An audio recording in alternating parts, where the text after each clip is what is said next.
Memanah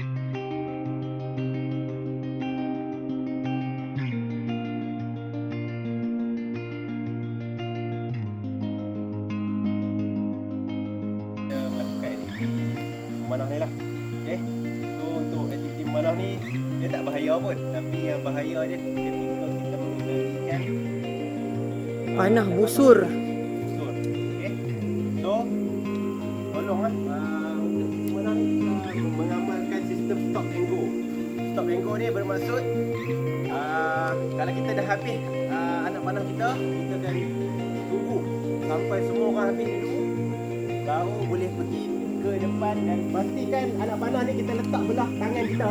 Yang tangan kita pegang belah sini, anak panah tu berada di sebelah sini. Contohnya kalau macam sekarang ni saya pegang tangan kiri, anak panah ni hendaklah berada di belah kiri. So bila kita nak tarik, sebelum kita tarik tu pastikan tangan ni pegang lahan dulu. Merah wow. Okey. Merah weh. Macam tu saja. So saya minta pihak cikgu pun mengawasi Okey. kesihatan dan